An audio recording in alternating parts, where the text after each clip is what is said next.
Hi guys, I'm Locutus and welcome back to the Collective. This is actually take two of this recording, as the first time I tried this I forgot to hit record because I'm an idiot. But that's not too bad because it was just a generic mission I was trying out there, so we're going to try a bit of Bomber Crew here. Now I know I've been away for a while and I promised to actually try and stay on target today, as it were, and get videos up more frequently in future. I've overhauled the channel a little bit. I've actually gone to the effort of making myself a new logo and everything, as you may have noticed. And let's have a look at Bomber Crew then. Now, Bomber Crew, for those of you who don't know, is it's a bit like XCOM and a little bit like FTL in that you sort of manage your people from your base and you build them up in experience and you build up a little crew and send them out on missions. And the actual missions play a bit more like FTL, as I was saying, because you manage the crew of a Lancaster bomber in World War II. And you're controlling the crew rather than controlling the plane itself directly, and there isn't really any game I've played that's quite like this. It's, well, I mean, the best way to describe it is to show you how the game plays itself, but let's have a look at the aircraft first of all, because the other thing this game does is it lets you import all sorts of little bits and pieces to customize the look of your plane as well, because you get custom art, and you can, if you make any PNG file 64 by 64 pixels, you can import it into the game folder. I'm not going to show you how to do that. If you do want to do it yourself, there's other videos out on YouTube already. If you just literally look up custom wing art for, or custom livery for Bomber Crew, there's a very good tutorial video on there by another chap whose name I forget, I'm afraid, so apologies, but I'll pop it in the link if I remember in the description below. And it shows you how to do it. This is how I did it, and you just need to downscale the image, so you do lose a bit of resolution from bigger images, but yeah, you can customize it to your heart's content. So if we go down to the aircraft here, I've put the Collective along the side of it in writing, and on the wings I've put the channel logo, which admittedly I made entirely for this game, and then thought, you know what, let's make a channel logo while I'm at it and use this for everything, because I can. And so I did. And I'm rather proud of it, actually. I drew it myself in a wonderful program called Paint.net, which is essentially a free version of Photoshop, more or less, although they do ask you to donate if you enjoy it. But, you know, you can get it for free, and it's really powerful. Lets you do pretty much whatever you want. Photo editing, custom drawing, and, you know, didn't take me any time at all to draw that, really. I've tweaked it a little bit here and there, but I'm quite pleased with how that came out. My little custom Locutus on his board logo there, and for the nose art of the plane, because it's a World War II bomber, you've got to have a pin-up girl on the nose of the plane. That's just the rules. I didn't make them, so you know. I did originally search for a sort of pin-up Borg Queen to put on there. There wasn't really anything on there that was either good, relevant, or not just blatant porn, basically, as a result of that search on YouTube. On Google Images. So I then tried 7 of 9 as the other sort of logical, obvious sort of female Borg character. And those are pretty much all porn too, basically, when you get right down to those sort of search results. But I did manage to find a couple of good ones on there, and there was this one which I ended up using, which is someone has drawn this. I'm afraid I don't know the name of the artist. It was originally on the picture, but I've tweaked and cropped the picture so it's transparent, fits onto the plane. I don't own the picture myself, it's not my work or anything like that, so I'm taking no credit for this whatsoever. And whoever you are, you're a very talented artist, and if you do see this, if you don't want me to use it, do let me know. I'll be happy to take it off, but like I say, I'm not doing this for profit or anything. And you're a very talented artist, and your picture's awesome, and it looks absolutely spot on for this particular plane. So, and it just looks very era appropriate, despite being a sci-fi picture of a sci-fi character from 70 years in the future. But, well, 270 years in the future, or however long, no, 370, whenever Voyager said. Voyager's not my favourite Star Trek, but yes, I know that's going to immediately annoy some of you. Voyager is the worst Star Trek series of all the Star Trek series, and yes, that includes Discovery. Sorry, but that's just how I feel about it. So, without further ado, As I said, this is my second attempt, so apologies if this video seems a little bit rushy, because I've already tried to record this once, so I'm trying to remember what I said the first time rather than rehashing myself here. Yeah, the Lancaster Bomber. You get to do various historical missions as well. The way the campaign works, you do sort of any number of sort of generic bombing missions and things like that.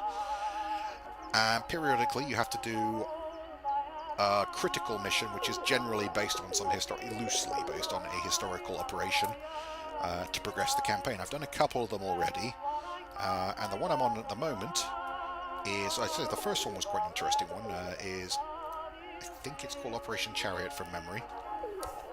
It's a mission where there was a huge dock, one of the massive docks on the west coast of France, which was the Nazis were using to essentially repair and service their huge battleships, the Tirpitz and the Bismarck, or that's what it was built for. There wasn't any other port on the west coast of the Atlantic, well, on the east coast of the Atlantic rather, big enough to service those ships. So the Allies thought, you know, let's kill the docks and then the ships will basically be unusable. Unfortunately, the docks were incredibly well defended and very heavily armoured, and it was pretty much figured that taking them out with conventional bombers or conventional attack was or naval bombardment was just a bad idea. But the British came up with a really genius idea of basically taking an old destroyer, I think it was, cramming it full of explosives. I think it was the HMS Campbelltown from memory. I could be wrong on that again though, because my knowledge of history is, you know, I'm not a history professor or anything. They crammed the ship full of explosives, and Special Forces crew, commandos, sailed it into the harbour, rammed it into the docks, and then set a big timer, and then ran away, and then the whole ship blew up, and it was just essentially a massive bomb, and they took the dock out. Yeah, you have to do that mission in the game. You're obviously not commanding the ship, you are just flying along behind it and keeping it safe from submarines, and it's a fairly liberal interpretation of history. But again, as you can see, the game isn't exactly hardcore, serious semi-history here. It's a bit of fun. And the mission I'm on at the moment is the Dambusters mission, Operation Chastise, or a version of Operation Chastise, where I have to go and bomb one of the dams with the bouncing bomb, and they do it all right. You have the lights coming together just like in just like in the movie, and as was the case in history. So we are going to have another go at that mission and see how we go here. So let's go to the briefing. Now, I've got two things going for me in this mission. First of all, there's no enemy aces helping out in this one, because one attacked me in the previous mission and was chased off, fortunately, so I don't have to deal with that. And secondly, I've got this perk in the top left hand corner here, which says enemy armoured down for the next one mission, and that's because a previous mission I did gave me a perk for the next couple of missions. Enemy armour is lower, so the enemy planes are easy to shoot down. That's the way those things work in general. This isn't the start of the campaign, as I noted. I've got an experienced crew and a fairly built-up plane, so we're just going to get stuck into the mission and see how we go. Hopefully better than last time, and I am recording this time, so you can see the plane's been modified here, so the entire bomb bay's been cut away effectively in this mission to allow the bouncing bomb to be carried. So we'll set a waypoint over to there. The way navigation works in this game, you don't actually directly fly the plane, as noted, you just tell the navigator where to go. And we'll take the plane off.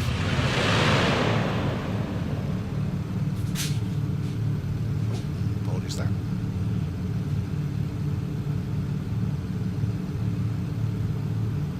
But I'm just demolishing the place behind me.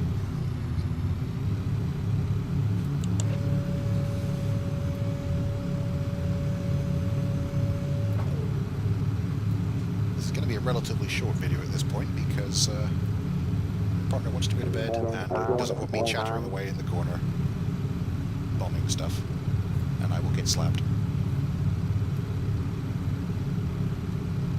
He's looking at me now saying, yeah, I'll let you do. Okay, so let's set a course over towards the dam. I think it did say on the menu on the briefing which dam we're actually going for here, but I can't remember, to be honest. Navigation in this, the danger with, if you're nice and low, navigation's easy, but if you go up higher, obviously ground fire can't hit you as easily, but you also, well, you just saw the cloud a bit worse there, and makes it a lot harder for you to see the ground. Your navigator can't navigate. If you go up to high altitude, it's even harder to navigate until you get high level skill, which allows your navigator to navigate by the stars, but I don't have that yet. The clouds look to be clearing a little bit here, so I'm actually going to try going up to medium altitude. I think we're going in about the right direction anyway. We're going to get our radio man to radio for recon. Which will... Oh, hang on, we've got enemy fighters coming in. Let's see on the radar. Yep, they're dead ahead. Let's mark that there. And yeah, fighters you deal with by... Oh, you mark them like so. You just literally point at them in this mode, and then they get marked for the gunners to shoot at. And I'm going to hit all my gunners to go into focus mode, so they can fire a bit more effectively.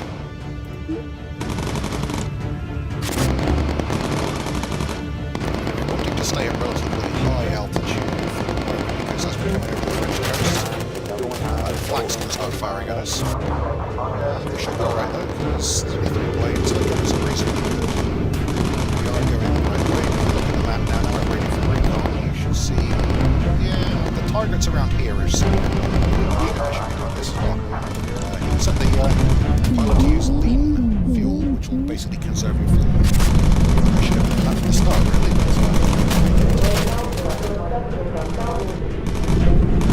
the plane's fairly well armoured, so we should be alright. I think after we clear this cloud bank, he's out of ammo. Tell my gunner to go and get some, flag some more incoming planes.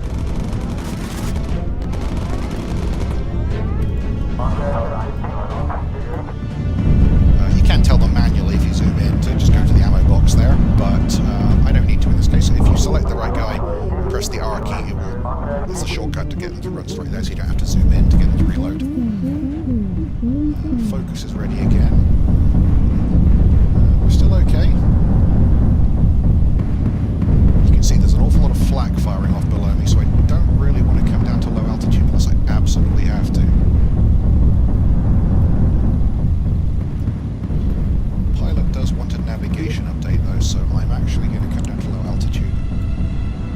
Well, there's no flag directly beneath me, but an emergency dive as well. Oh shit, there's an airfield over there. Emergency dive's a bit risky because while you're doing a fancy manoeuvre like that, your crew can't do anything else. We don't want to stay down here for too long, because you can see there's more flak far up ahead. Let's get up to high, so let's get back up to medium altitude. The cloud's clearing nicely as well, so we should be fine here. We are going to have to, yep, flak ahead at low altitude, so let's get up to medium fairly quickly. And we're going to have to come back to low altitude anyway to make the bombing run, but oh crap, we're getting hit by the flak. And there's some more fighters incoming. Maybe a couple of them though. Nice. Yeah, well, we're actually getting away with this very well. The plane is fairly well armoured. The flak isn't terribly accurate, but it's still best not to fly into the middle of it if you can do it. Okay, let's hit some focus.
the bouncing bomb works, and the way this is exactly what they did historically. They had two lights which were positioned at opposite ends of the plane, basically, and they were angled such that when they came together. Oh, hang on. Let's get our Top Gun to reload quickly. The lights were angled such that when they came together on the ground in the bomb aimer's sight, that was the exact height you had to be at to drop the bomb.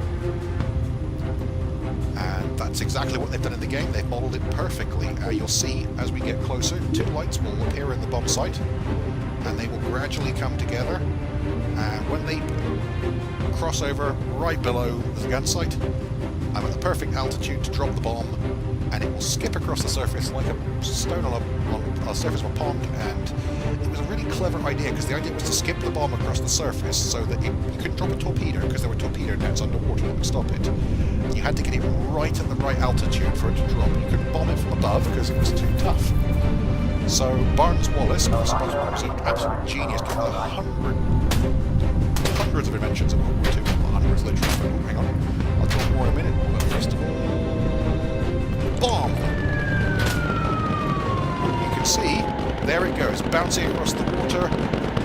Boom! And now let's get the hell out of here. Okay, pilot, high altitude, get us out of here. Get us out of here now, please. We've got some damage. Oh shit, the oxygen system. We're going to need that at high altitude, so let's get our engineer to repair that as quickly as possible.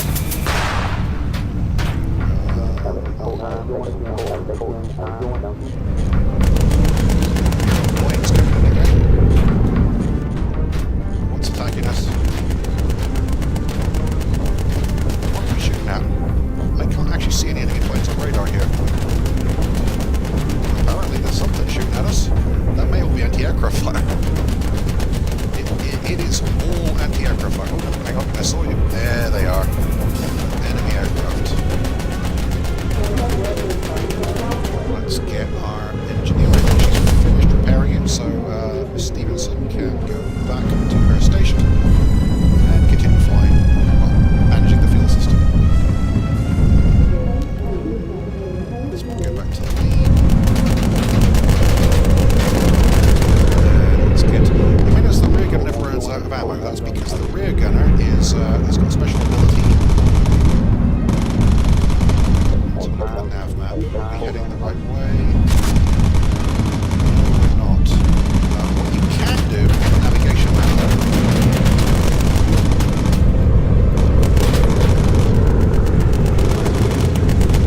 is set manual paths, but for some reason it's in the airport at the moment. So,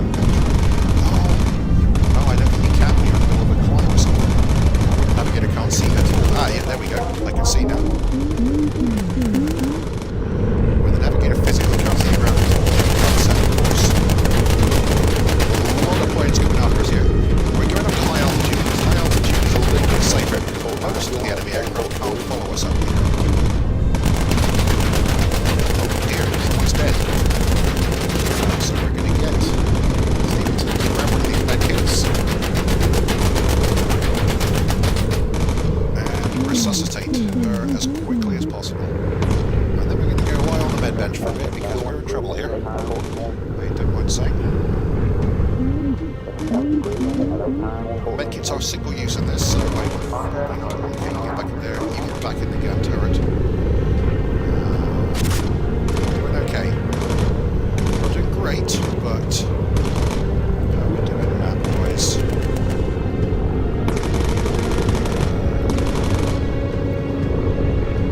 High altitude is relatively safe here. We have to come down in a minute because Stevenson's injured and Stevenson's gradually freezing.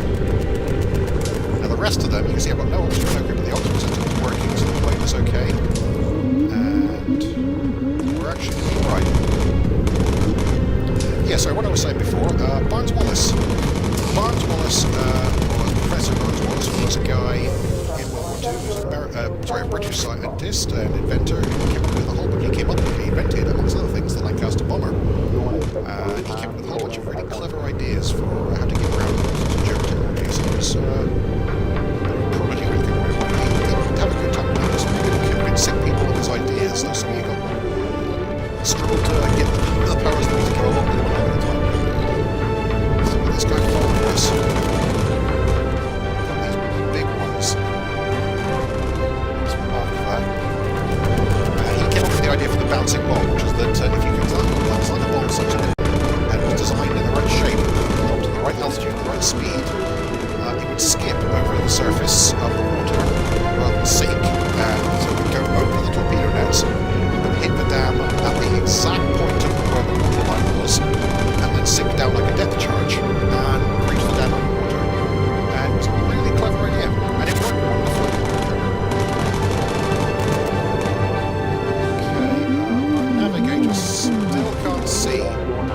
so we're going to have to dive.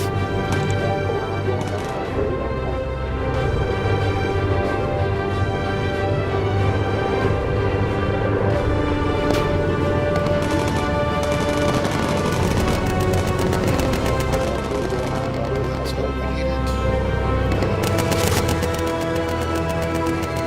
Set a manual route over that way.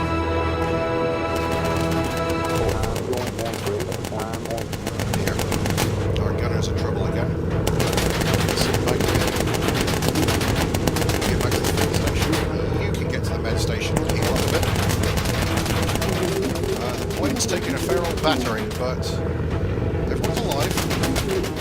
I'm just going to slow time a little bit here, because you can do that. You can't pause, but I'm just going to have a little look-see around to see where the planes are actually coming from. Is it just the one that's chasing us still? You know, I think we've got away with it. I think he's breaking off. As we get back towards England, I think we've made it. Oh, we're using up fuel pretty quickly here, so let's go back onto lean. And I think we're actually safe to come down to low altitude now. Let's get Lloyd back into the gun turret. Forbes probably needs some medical attention.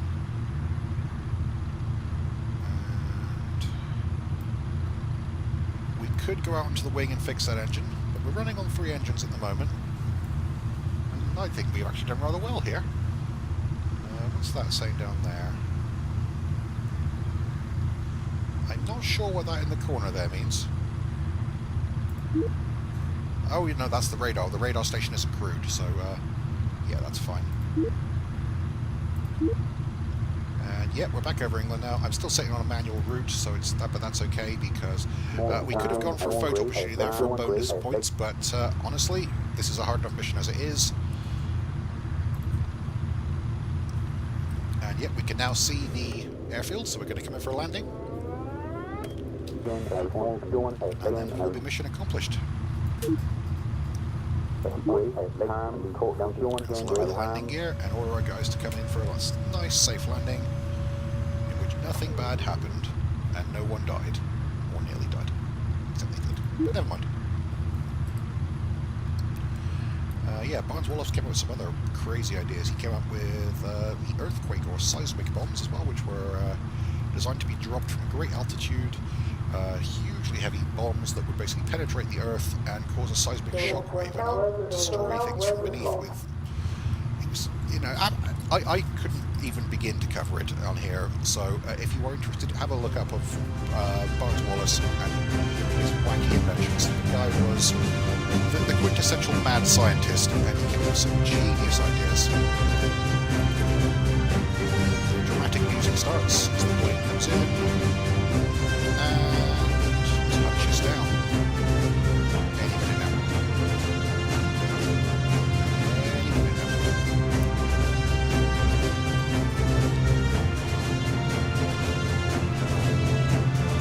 And lands. There we go. Operation Chastise completed, and that's Bomber Crew. Hugely recommended to anyone. And obviously it's not crazily historically accurate, but it's, considering the art style and everything, it's surprisingly authentic in the way it feels and plays and everything. Yeah, the game's available on Steam. It's about, I think it's about £12 or whatever your regional equivalent is, although there are key sites out there where you can find it quite cheaply, actually. I say I picked it up for about £5, which is an absolute bargain for what you get. And yeah, mission accomplished. We've got a whole bunch of money for that and a whole bunch more experience. And did we get any levels up for any of our crew? Because they all got back alive.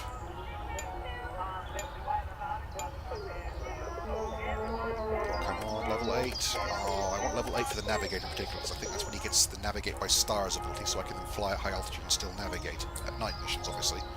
We've got boost. Some of these guys you'll see have a second skill.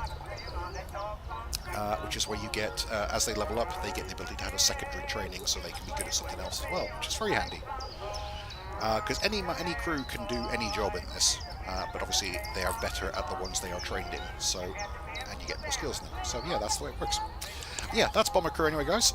So yeah, I am back. I will be making more videos more frequently, hopefully. and I will be trying to keep to at least one video a week now, like I've said so many times before. But I really mean it this time, and I do enjoy doing this. I don't make any money out of this, and it is just for fun.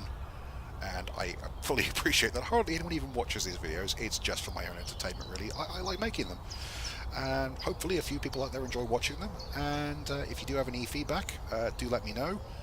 Let me know what you think about the new channel logo as well. I like it. I didn't spend that long on it, but I really quite like how it's come out, and hopefully you guys like it too, and hopefully you enjoyed Bomber Crew. If you want to see more Bomber Crew, do let me know. I'm certainly going to be playing more of it. Whether I put more on the channel remains to be seen. I am going to be getting back to, well, not the same Wood Elf campaign in Warhammer Total War as I was doing before, because that was an unmitigated disaster in all honesty. But since then I have figured out how to play Wood Elves now in that game, and I've also got Warhammer Total War 2, which gives me the whole campaign map now and other factions to fight against, so there'll definitely be some more of that at some point soon. And I'm also hoping to put some more, obviously some more Star Trek videos up on here.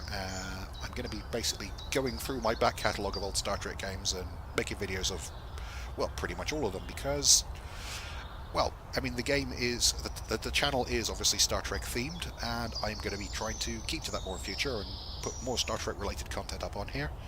But no, that's not all we're going to do. We're going to do other games as well still, and hopefully you guys will see you next time. So yeah, if you've enjoyed the video, do hit like and subscribe, please, and leave me any comments you want, positive or negative, or if you didn't like it, hit dislike it. It all helps, channel visibility and all that guff. So yeah, see you guys around. Cheers!